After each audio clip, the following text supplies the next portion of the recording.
problem is, though, I guess, Jim, so many people are hooked now, and that leads to crime, and there's all kinds of other flow-on situations that can occur. So is it too late to reverse the trend? Is the damage kind of done?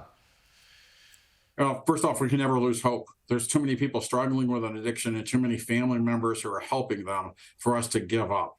And we know recovery is possible. We know treatment works, and we need to make sure that it's more available. We pushed that under President Trump. Sadly, what I think we're seeing is there's so much availability. There's so much of this drug that's coming in from Mexico that it's just coming in overwhelming numbers. Yeah. I have to say, I want to thank the Australian Border Force.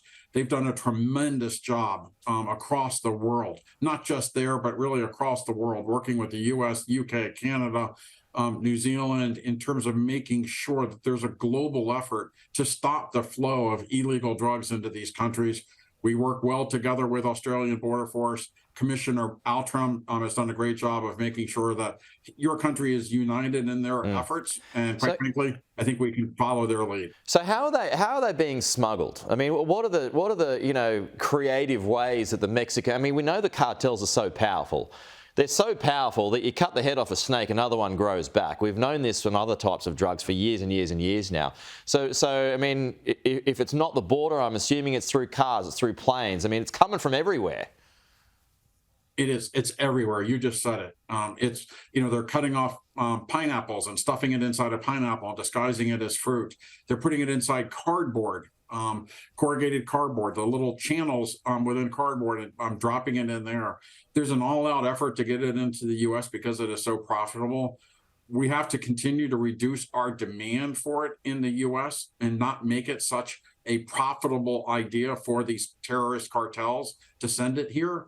But what we really have to do is make sure that they don't have that ability, that we're cutting off the money. We're not letting them get those resources.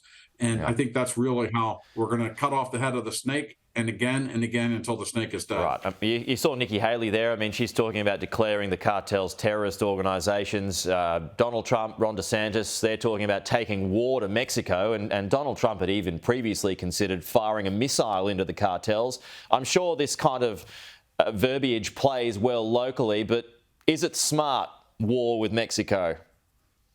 Well, certainly it feels like we're losing an entire generation with 108,000, so many of them children, young people. It's the number one cause of death, 18 to 45-year-olds. It's the fastest rising cause of death for people under 18.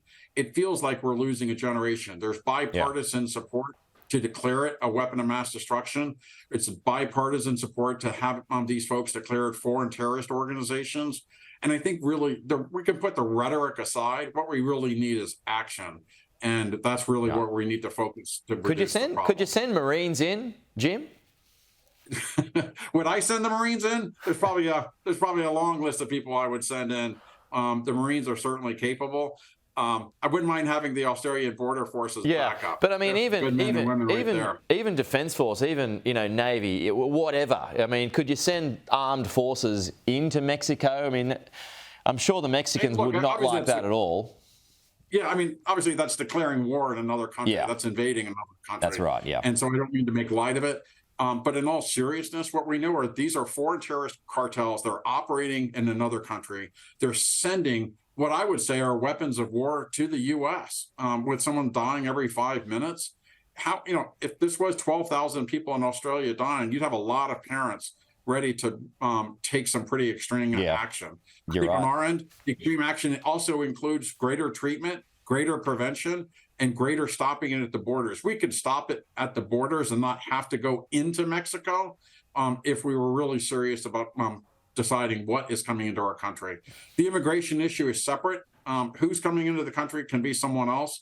We need to know what is coming into our country, just like Commissioner Altram is doing there in Australia. Yeah. Hey, Jim Carroll, good to have you with us this morning. Appreciate your time. We will talk to you again soon, see how that develops. Yeah, worth pointing out there, it's not just Mexico, it's coming from China, other countries, including Canada too, according to the DEA. A problem only worsening.